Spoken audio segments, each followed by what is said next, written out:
12 hours in Johannesburg, 10 p.m. in Accra. Grateful that you're there to be part of the show.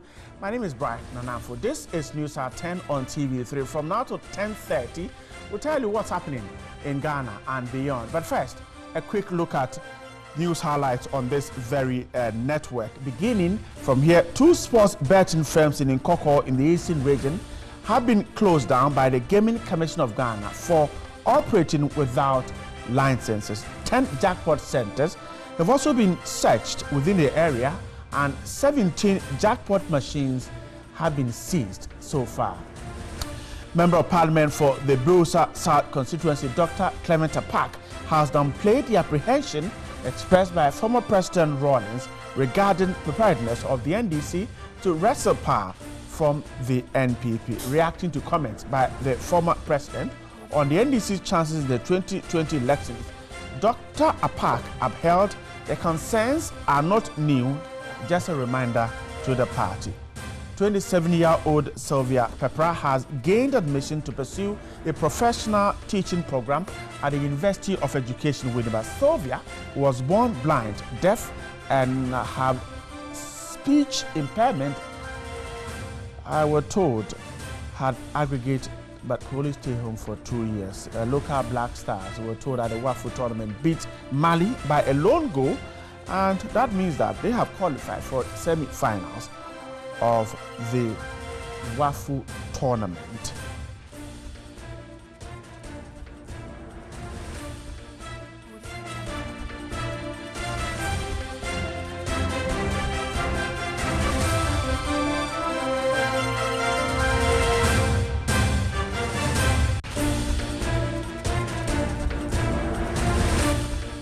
Of a terror offense in connection with Friday's attack in London.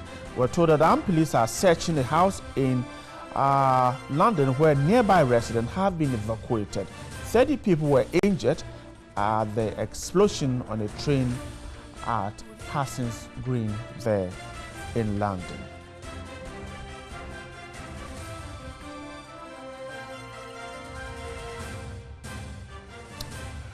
Right, if you're watching us from Accra in the Greater Accra region, if you're watching us from Ho in the Volta region, if you are with us from Bolga in the Upper East region, thanks so much for your time.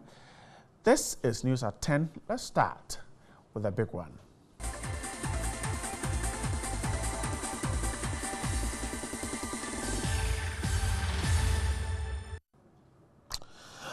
Let's begin from the education front. The Ghana National Association of Teachers has described as harsh a decision by the Ghana Education Service to sack 2 school heads over extortion. 9 other head teachers have also been interdicted. Reacting to the development, General Secretary of NAT, David Ofori-Champon, stated the action by GS Council was taken in a rush. According to him, the affected head teachers could have been given a softer punishment instead of just dismissing them. He believes the action could dent the image of the service.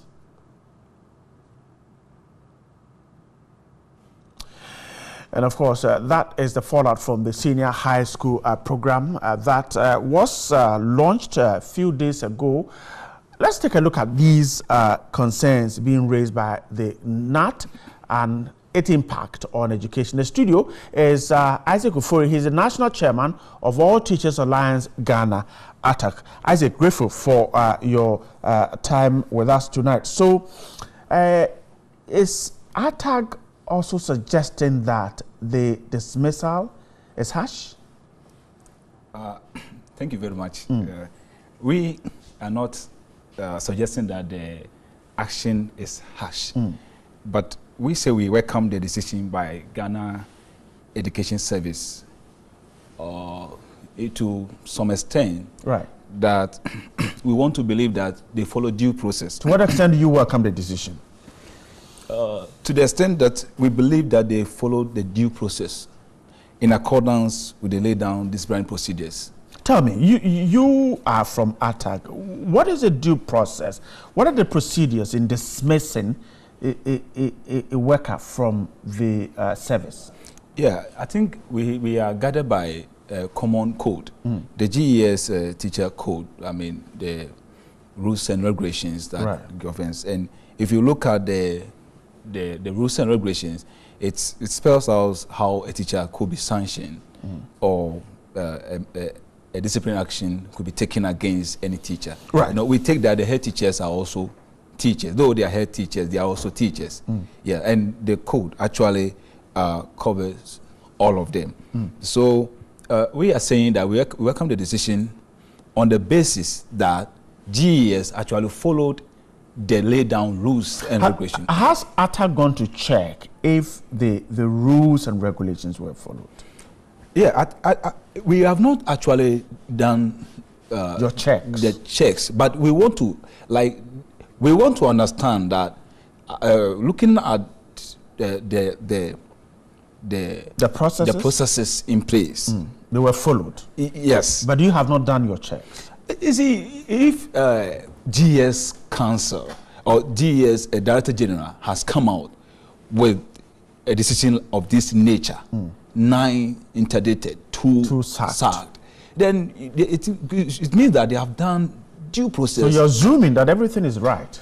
You see, we didn't. Our statement out there was not like assuming that everything was right.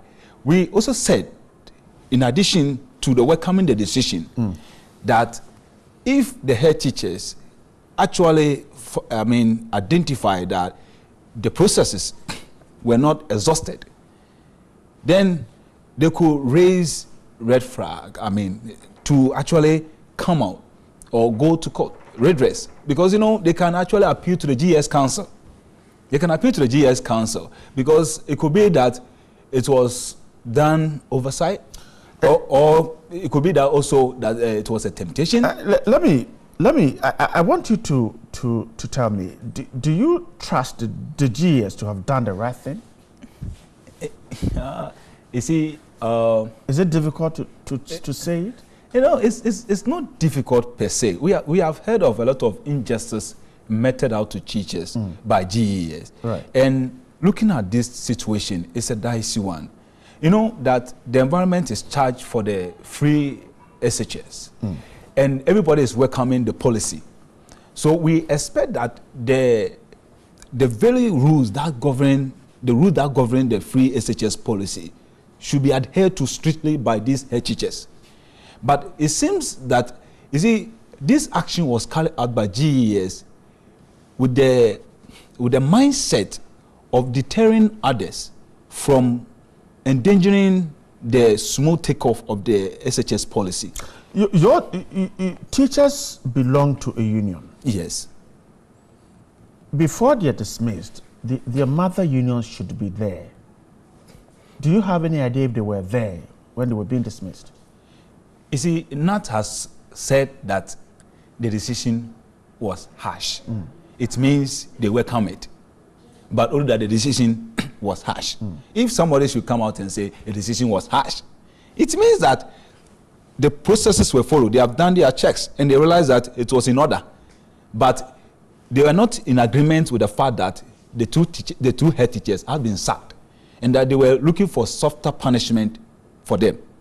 Let me put my question another way. The code that you spoke about, does it include the fact that before a teacher is dismissed, a teacher who belongs to union is dismissed, the mother union, a member of the mother union has to be informed and be there? No. Does it include that? It doesn't include. A teacher can be dismissed without the union knowing. A teacher can be sanctioned without the union being told. Yeah, I want to show you something here. Go ahead. Yeah, quickly. I want to show you something here.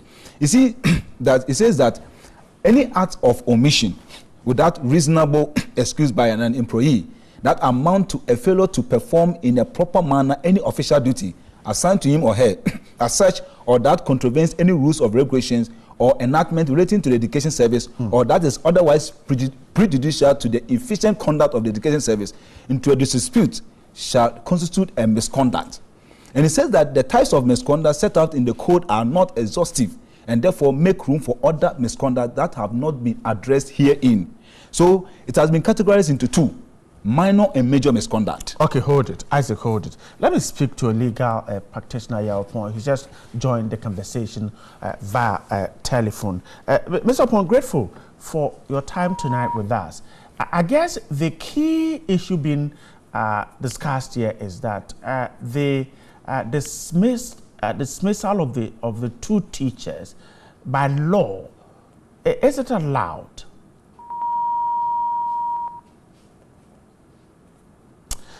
We're trying to speak to your opponent. It's a legal practitioner there on the phone lines. We'll try and rework the phone lines there and get him to speak to us. 2 of them dismissed, 9 others interdicted.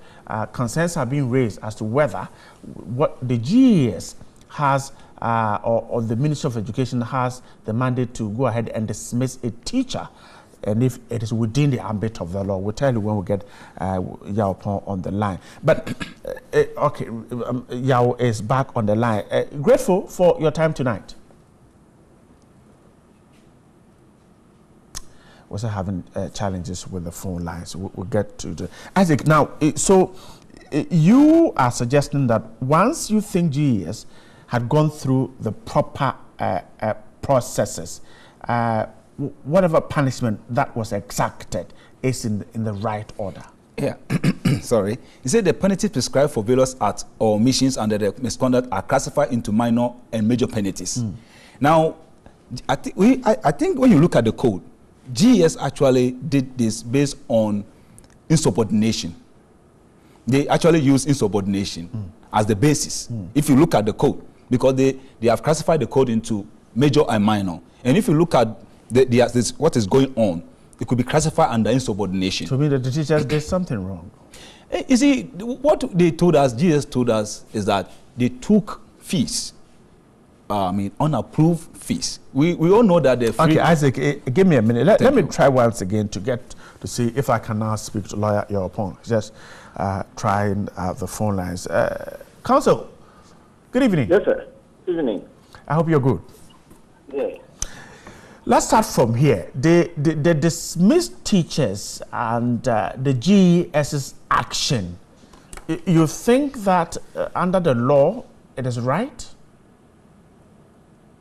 No, I haven't said so. But I rather think that based on my reading and understanding of the Act and Section 9, which empowers the Council to establish various committees, including disciplinary committee, and also, I think, Section 19, which establishes the disciplinary committee and the proceedings. In my reading, it's that there must be in existence such a committee. Any complaint with performance of the functions of a teacher, especially headmasters who I understand are appointed by the council, such proceedings must be brought before the disciplinary committee. I understand that there are in existence such committees in the district. So when such matters occur, the procedure has been that you start with the proceedings at the district, and if you are dissatisfied, then you may apply to or appeal to the council, the one that is established by the council at the headquarters, as it were. And from our understanding and the release that was sent out, it is stated in there that these persons were penalized upon interactions with them. And I understand that there was no formal disciplinary proceedings that were taken. Let's take it in the context of the rules of natural justice. Not only must the person be given opportunity to be heard, but adequate time and adequate information so that he will be afforded the opportunity to defend himself. In my view, even if they were given the opportunity to appear before a committee and heard, and the committee made recommendations for them to suffer these punitive sanctions, the time within which this whole thing occurred cannot be said to be adequate opportunity, to be said that adequate opportunity was given to them to defend themselves. And I see. So procedure is very important. I always cite the case of Ampon and Adimodum versus Attorney General, the famous or infamous Muntaka case. As an example, the president authorized the National Security to set up a committee to investigate them. It turned out that those complainants rather became accused and they were dismissed. The court set it aside. So for you, these teachers, of course, it is a right of every person and under our constitution to go to court. But if you were their counsel, would you advise they seek redress? Well, I hold a strong view that whenever there is a dispute that relates to law, in my view, the matter, if it cannot be resolved amicably between the parties, then the matter should be resolved factually by the court of law, and that is where determinations are made judicially in accordance with law, with finality. I see. Let's wrap up the conversation. Would you say, for instance, that the paying for only first-year students is discriminatory? No, I won't say so at all. My reading of the Constitution says introduction of free education. And for me, and I cited elsewhere, the example of the introduction of the 3 years instead of the 4 years SHS. It doesn't affect those who are already in the school. In all these cases, the operative words are availability of facilities and availability of adequate funds. And if that is not available, I see it to be rather the progressiveness indeed to even be more applicable to the fact that some persons were already enjoying it to the exclusion of others, and I have no problem with that.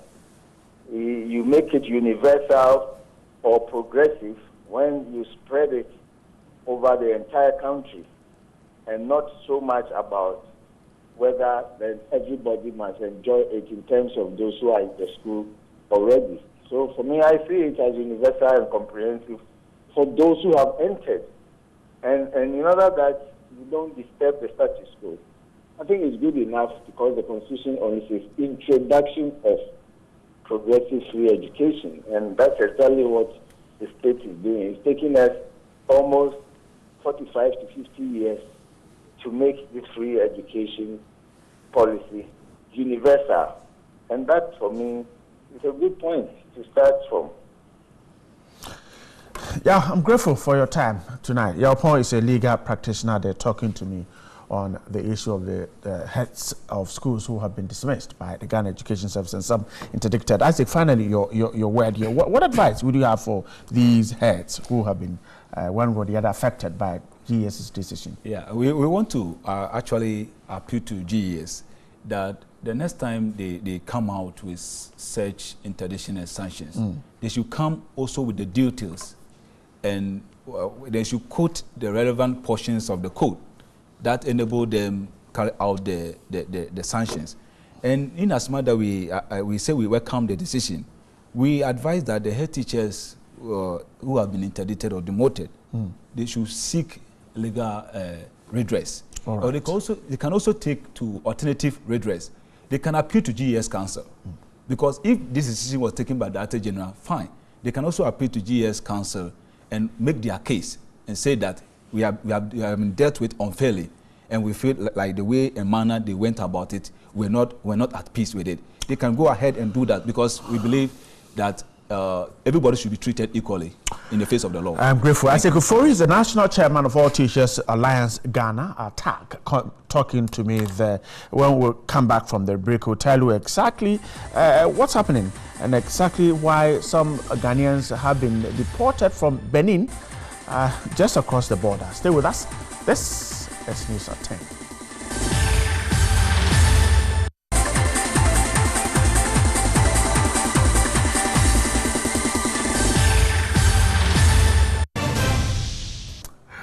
Grateful for your time with us tonight. Now, it has now emerged that 108 Ghanaian fishermen who returned from Benin were not deported. According to the Ghana mission in Benin and officials of the Central Regional NADMO, the Ghanaians voluntarily returned home after their conditions deteriorated following the demolition of their settlement.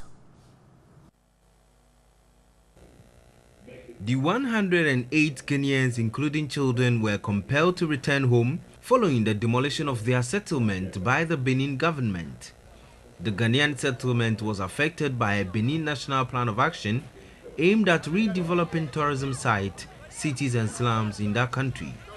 The 108 returnees were so far the first group of Ghanaians to have been officially returned home since the exercise began in August. Media reports on Friday had suggested the returnees were deported by the Benin government, but speaking on TV3 midday Saturday, the Central Regional NADMO Public Relations Officer, Eric Arthur, insisted that was not the case. Take this very opportunity to clear this. Our brothers and sisters who have returned from the Republic of Benin were not deported. Our brothers and sisters voluntarily were returned back to Ghana. They were not deported because according to some of the media outlets, we are hearing that they said they were deported here and there. These are people, our own people, who were voluntarily returned back to Ghana. So they were not deported. Now, his assertion was earlier confirmed by the Ghana mission in Benin. Available information from the Ghana mission indicates that a total of 860 Ghanaians were affected by the demolition exercise at Enanyon Akpakpa Dodome. Out of this number, 336 initially registered with the mission to be assisted to return home, but only 106 expressed their readiness to return home during a meeting earlier this week. However, only 87 people were ready when the mission sent 3 STC buses on Thursday, September 14 to convey them to Ghana. The rest were said to have found alternative accommodation. It is not clear yet how many more Ghanaians would be returning home as a result of the demolition exercise. The African Consultant for the Natural Resource Governance Institute is advocating a comprehensive reform of the mining sector to make it efficient and sustainable. Emmanuel Kuyele is arguing it is critical to set up the right institutions to implement the rules and regulations in a manner that will benefit the country. We are doing a bit more better in the oil and gas sector than we have done in the mining sector, in the forestry sector, for example. Some of the governance improvement that have occurred in the way we are managing the oil sector, although there are still some gaps there. So, for example, in the oil sector, they've been quick in setting up, put in place some very key and important laws and policies and also laws to regulate the management of the sector. For example, having an EMP law that has just been revised, putting in place a Petroleum Commission law to deal with issues of regulation and also managing local content and so on, and also revenue management laws and, a framework to make sure that, how we have oversight on how the oil revenues are spent. These are very good issues, but we still have challenges with the accountability side of how the petroleum revenues are spent. These good measures in the oil and gas sector, interestingly, the mining sector is still being left behind. I mean, for those many years of mining, most of the mineral contracts are still not publicly available. A chunk of the mineral revenues go straight into the budget for spending. There is very little that is left to go to the communities, and we don't even have any framework to save some of the mineral revenues. The distribution framework is very weak, and so money that are supposed to, or investment that are supposed to be made back into mining communities are not happening, and so there are huge environmental and social impacts in the sector. The Executive Director of the African Center for Energy Policy, Benjamin Boakye, says the local content regulations in the upstream petroleum sector has led to an uptake of Ghanaians in the oil and gas industry. He suggested continuously refining the challenges in the process to enable Ghanaian companies to gain the capacity to be active in the oil and gas industry. Local content is important to ensure that we can, on the back of extractive resources, develop local businesses and local skills. The reality often is that when you start producing oil or mineral, you may not have the requisite capacity, both financial and technical, and human resources that you require for indigenous people to take advantage of the resources. So you bring in foreign companies, but on the back of that process, you want to ensure that into the future, you have Ghanaians, businesses that can raise the financing, that can raise the technology required to be able to be active in the process. So local content helps bridge that gap by training and also by transferring skills and technology and some businesses to local entities. And that is why we set up the local content laws and regulations to ensure that there are processes of ensuring that we set targets and meet those targets over time and increase Ghanaian participation in the industry. So it's a very critical component. And we have seen the results of our local content regulation, that over time we are seeing an uptake of Ghanaians in the oil and gas industry. And if we continue and refine the challenges, refine the processes based on the challenges we are seeing, that will enable Ghanaian companies to be able to gain the capacity to be active in the oil and gas industry. Right, and that's how we're wrapping up the show for tonight. We're grateful that you stayed there to be part of it. And for my guys in the studio, Percy Agbano, Felix Azaglo, Eko Johnson, and of course, Daniel Latte, my sound men, Ebenezer Tete, Theophilus Clotte, and Philip Alote, and the team, together with Ebenezer Ajekum Boakye and Samuel Wuswentri, our producers, and studio director Harriet Asumda. My name is Bright Nanafo. Thanks so much for staying there with us. We have more news right on this network tomorrow. Sleep well and have a good night.